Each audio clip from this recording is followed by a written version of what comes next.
From the headquarters of Telestory English in Quito, Ecuador, this is From the South. I'm Jose Daniel Lopez.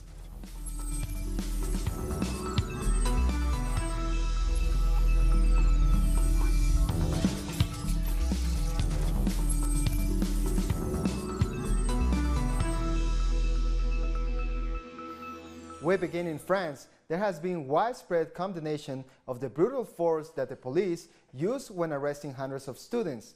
They were protesting against the government's proposed educational reforms. The students were arrested in a Paris suburb during protests that have been spread to dozens of schools during 3 weeks of anti-government demonstrations. A video of them being forced to kneel in rows has provoked outrage on social media. However, Interior Minister Christophe Castaner has defended police actions, describing it as necessary. Over the course of several days, what we have observed is that the high school students involved in the strikes were joined by about 100 individuals with masks and sticks and flammable materials with the firm intention to come into conflict with the police. These are not student movements, but rather urban violence. Most tourist sites across the country are to close on Saturday over fears of disruption due to the mass protests expected on that day. Prime Minister Edouard Philippe said that 89,000 police officers will be deployed on Saturday and warned residents to stay indoors. Never since 2005. Because we are facing people who are not here to protest, but to smash, and we want to have the means not to give them a free rein. We have mobilized a considerable amount of forces, 8,000 in Paris, which is much more than last Saturday, and in total for France, not 65,000, but 89,000. So it's truly an exceptional mobilization. Our correspondent in Paris, Sergio Rodrigo, has more on the preparations for Saturday's protest. So the protests are called for this Saturday at the Bastille Square from 10 a.m. This will be the big demonstration. According to the Yellow Vests, they are saying it's an insurrection that has arrived at the gates of Paris, but they are calling for peaceful protests. They say they don't want to mourn any victims. This comes as the government of Emmanuel Macron has raised the specter of civil war and has accused the demonstrators of being responsible for death and destruction. It says the police have detected various groups arming themselves for Saturday's protests. What is certain is that the Yellow Vests want to oppose the policies of President Macron. His cuts and neoliberal policies have not won support among the population. They want wages and pensions to be protected. Macron's popularity has sunk to about 23%, compared with more than 70% that sympathize with the Yellow Vests. So it promises to be a tense weekend, with more than 89,000 police on duty and many tourist sites closed, including the Eiffel Tower. While on Monday, the opposition in the National Assembly is preparing to present a motion of no confidence. The parties of the left are joining forces to try to stop Macron's neoliberal policies, but they only have 62 members of the 280 they would need to pass the motion. Now to Palestine, where the Great March of Return protests resumed on Gaza Strip. According to the Gaza Health Ministry, at least 17 Palestinians have been injured by Israeli live ammunition, and at least 35 sustained suffocation from tear gas. Our Middle East correspondent Nayara Tardo sent us this report. On Thursday, the United Nations rejected the United States resolution against the Islamic resistance movement Hamas for firing missiles in retaliation from the occupied Palestinian territories towards Israel. The U.S. drafted resolution obtained 87 votes in favor and 57 votes against, with 33 abstentions. China, Russia, and all Arab countries opposed the document, which was defended by the United States ambassador to the United Nations, Nikki Haley. The United States attempted to blame Hamas for the launching of missiles, this despite the fact that Israel's frequent attacks on the Gaza Strip during the month of November have been some of the most severe since the war of 2014 in the border area. In this time period, more than 200 Palestinians have been killed, with the vast majority of them being killed during the Great March of Return protests held each Friday, a protest which is strongly repressed by Israeli forces. At the time of this report, Gaza's Ministry of Health has reported that during today's Great March of Return protests, at least 17 Palestinians have been injured as Israeli forces attempted to suppress the demonstration with all sorts of weaponry.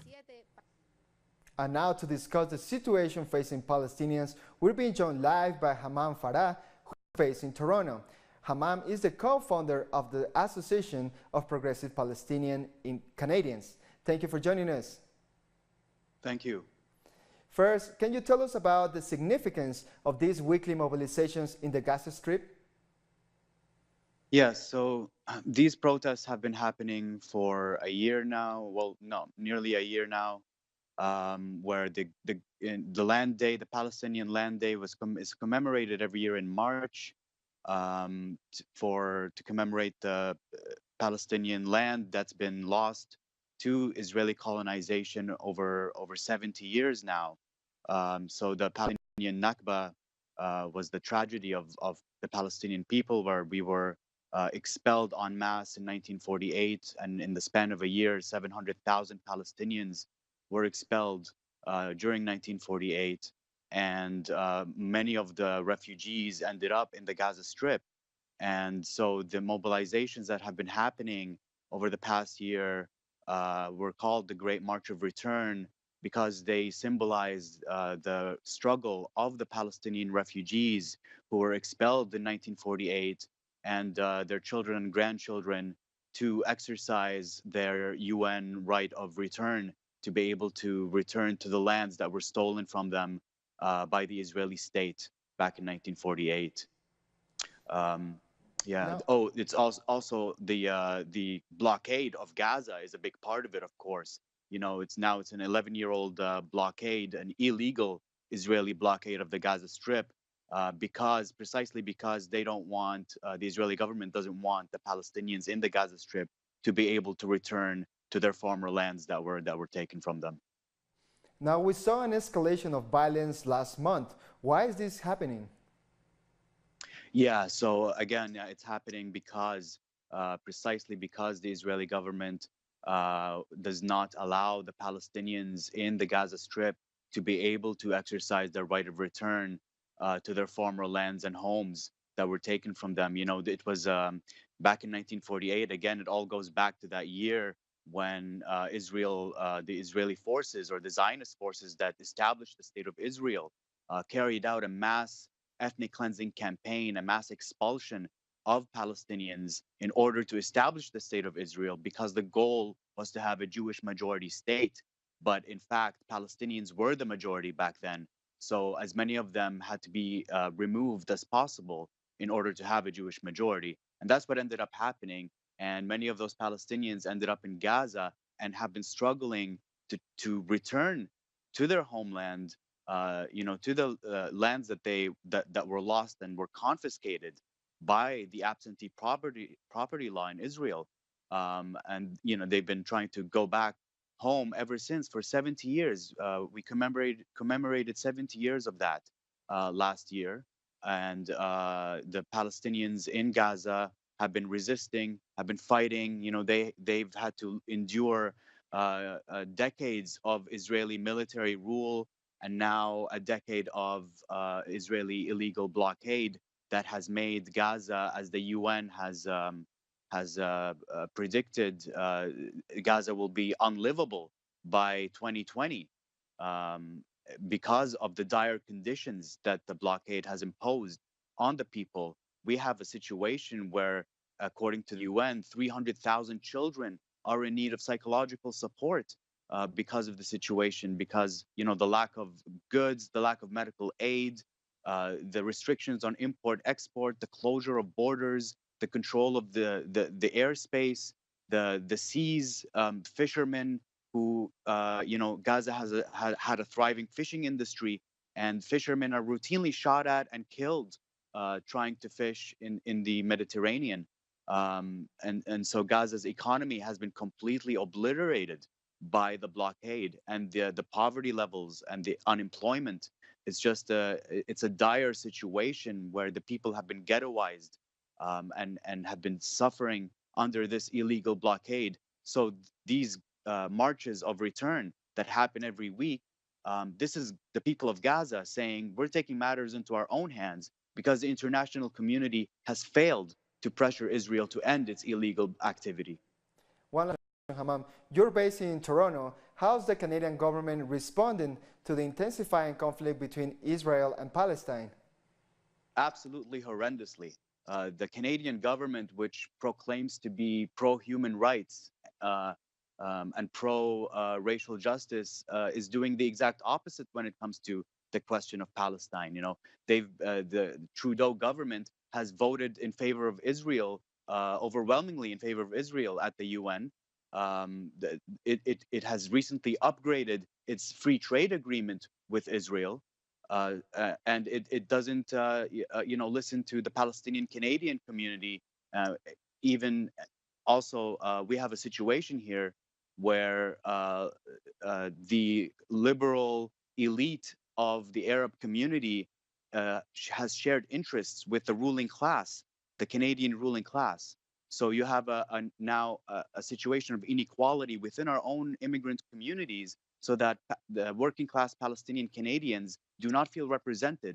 And that's where the Association of Progressive Palestinian Canadians that I co-founded comes in here. So we want to cater to and serve the working Palestinian families in Canada so that we can stand up on our 2 feet and tell our government and tell our ministers, for example, Omar Al-Ghabra, who is a liberal minister of parliament in Canada, who has said nothing and done nothing about the situation in Palestine. You know, he hasn't taken any action, any concrete action to help the Palestinian community and put pressure on the Canadian government, so the Canadian government can in turn put pressure on the Israeli government to fulfill its responsibility. However, I do want to point to one piece of good news that we have here in Canada. The student movement in Canada is largely been supportive of Palestine, where recently we had an amazing victory where the largest student union in Canada, the Canadian Federation of Students, which represents 500,000 students in Canada, passed a boycott, divestment, and sanctions resolution against Israel.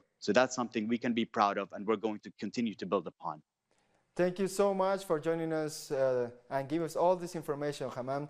That was Hammam Farah from Toronto, Canada. Now we're going to Cuba. The service, oh wait, hold on. Yes. Saran. The service became available on the island on Thursday. Cuba's telecommunications company ETEXA is rolling out the service to mobile users over a 3-year period, despite the barriers presented by the U.S. blockade. Cuba has concrete plans to expand technological access. Yes, we're already using the service, and now we have to see how everything develops and if there are any issues. So far, it's been great. I believe it's a great thing for Cubans because now we have communication with the outside world, our family members, and also be better informed. It's a true benefit for all Cubans to have internet on our phones. Venezuela is preparing for Sunday's municipal elections. The campaign period lasted 15 days, during which political organizations and candidates put forward their proposals. Sunday's vote marks election number 25 over the last 20 years. The president of the National Electoral Council, Tibisay Lucena, repeated her invitation to 20 million voters to exercise their right to vote. We'll take a short break now. Join us again after this.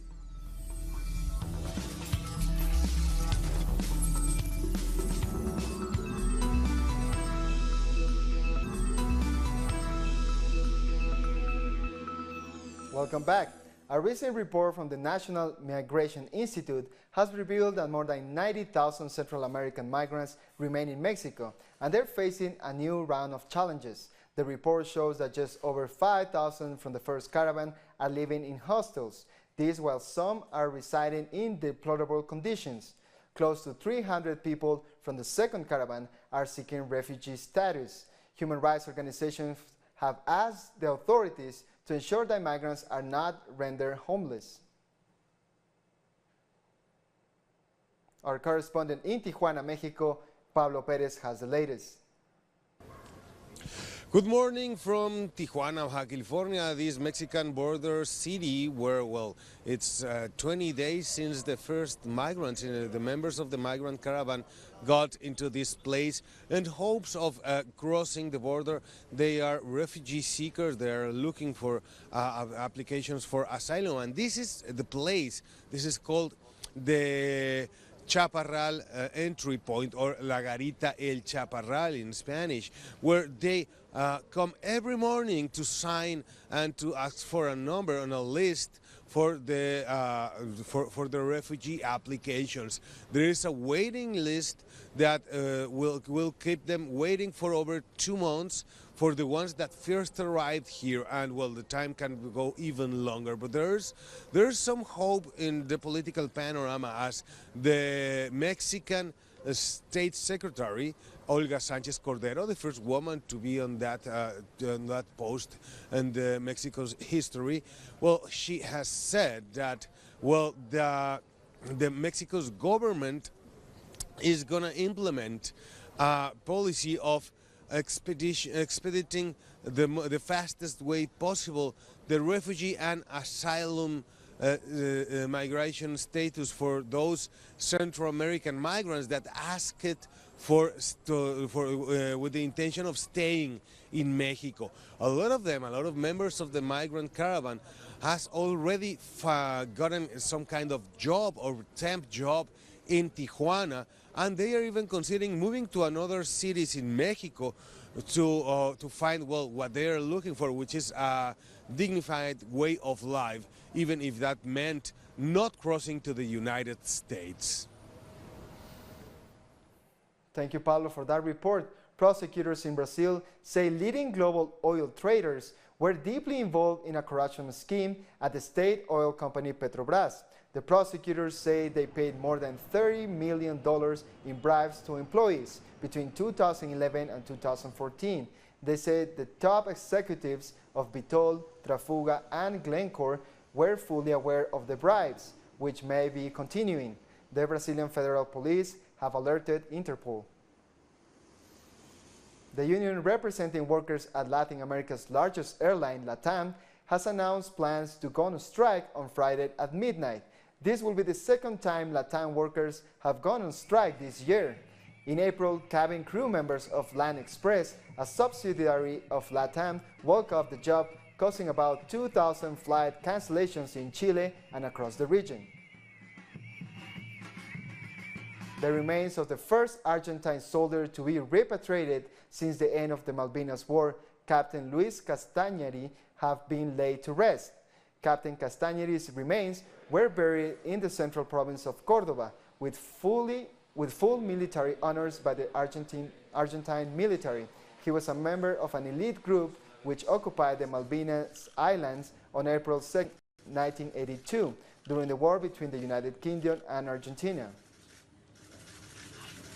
Jamaica's ban on plastic bags, straw, and styrofoam will take effect in just under a month. The government continues to encourage persons to prepare by using cloth bags and other non-plastic containers. The ban is part of an international effort to reduce pollution. The legislation is now with the Chief Parliamentary Council. We'll be using the Trade Act and the NRCA Act to enforce the measures.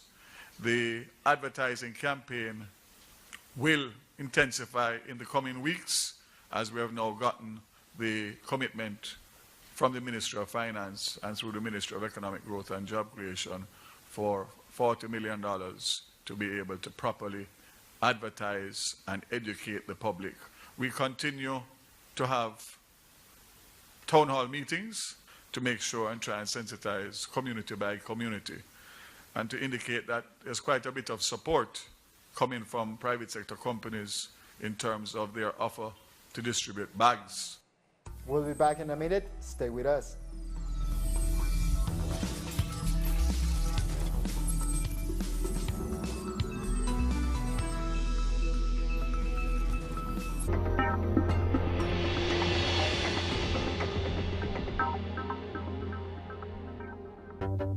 With developing events being presented through analysis, our coverage transcends borders. With renowned journalist Walter Martinez. Salud, amigos, tripulantes de nuestra querida, contaminada y única nave espacial. Dossier.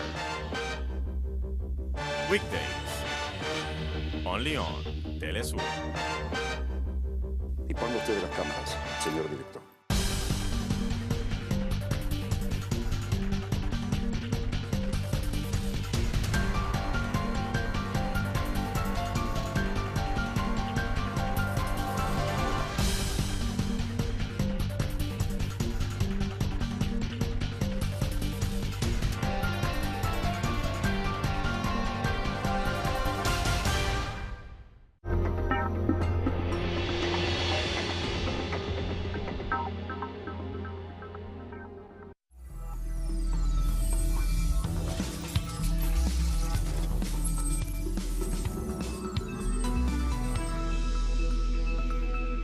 Welcome back. The Organization of the Petroleum Exporting Countries is taking place in Austria with non-OPEC producers led by Russia. The OPEC president has said that an agreement has been made to cut oil production by 1.2 million barrels per day for 6 months, starting in January. The groups met to discuss reduction parameters deemed necessary due to the expected drop in demand in 2019. What's your expectation for today? I hope we'll smile at the end. Still some negotiations. Agreement or not?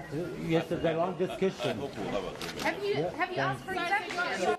Venezuela will assume the presidency of OPEC from January 2019. The Venezuelan oil minister, Manuel Quevedo, confirmed that the Venezuelan delegation is ready to take up the responsibilities of leadership. He added that Venezuela will present new strategies to stabilize the price of crude oil, which has been falling lately.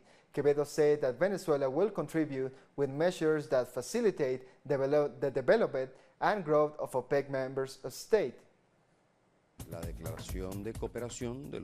The cooperation between the OPEC and non-OPEC countries was an initiative of our president, Nicolas Maduro.